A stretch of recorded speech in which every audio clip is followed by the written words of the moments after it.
we're making money, and I don't mean Campbell's, I mean any business at the expense of our children's health, it's morally objectionable. It's just wrong. And, you know, there's been too much of that.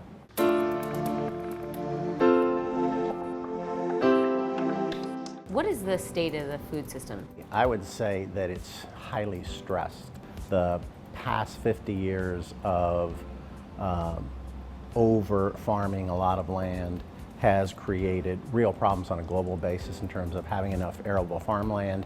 And then at the consumer level, you know, sugar, salt, and fat have permeated too many of products people eat, and that has a long-term health effect. So kind of add all that up, you know, the word I would use is stressed almost from, you know, any dimension you look at. How processed are we? Too processed. I think, you know, we think about, you know, the way we were meant to eat. Really, it's only in the last 50 years that highly processed food have come into the food system. And they were really built for convenience, and they played a role. But when they became the dominant form of food, that's where you started seeing, you know, difficult health outcomes.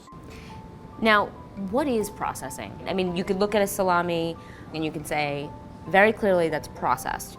But there are other things that happen to even fresh vegetables.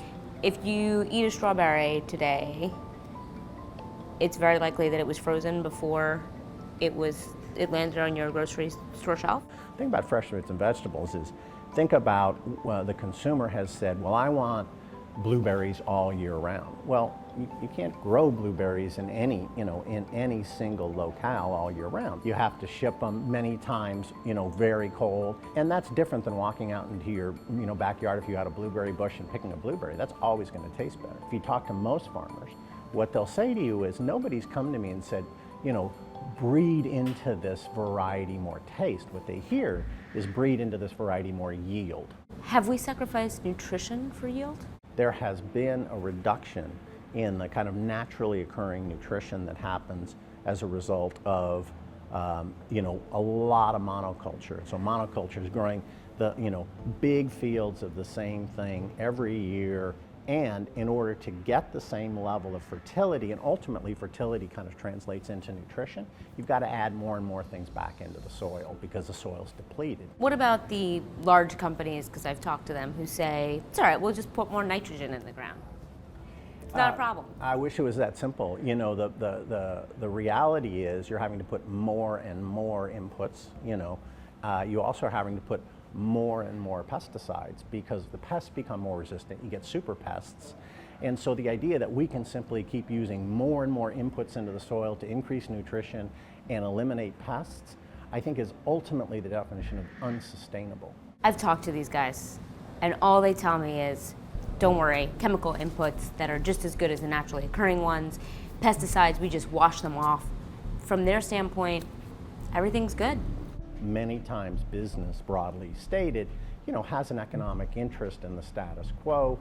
The public sector is interested in public health and those kinds of things, and they don't necessarily come together to really look at the data in an objective fashion. I think one of the trends we see with consumers is, look, I'm going to take control of this for myself because I'm not sure that the big institutions, whether that's government or business, are really looking out for me. Is there an entity out there right now that can enact change on behalf of the consumer and look out for the consumer? Because it's not going to come from the industry. The government's underfunded. How could the consumer possibly be protected or even have access to the right information? One of the biggest business opportunities that exist in the next 10 years in the food system is how do you really bring fresh food to people at scale? So I think there's a lot of people doing great work, but can you point to a single entity or organization that's really looking out for the consumer? I'm not sure there is that today, and I think we need to build more of a coalition. Corporations have externalized the cost of highly processed, cheap, plentiful food.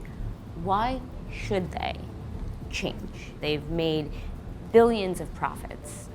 You know, the industrial food giants feed America. They do, and you know, after being in this business for 30 years, and one thing I know for sure is people in the food business tend to respond to what the consumer wants. Consumers are looking for healthier, cleaner labels, you know, better options than, you know, what they've had in the past. And those food giants want to do one thing more than anything else.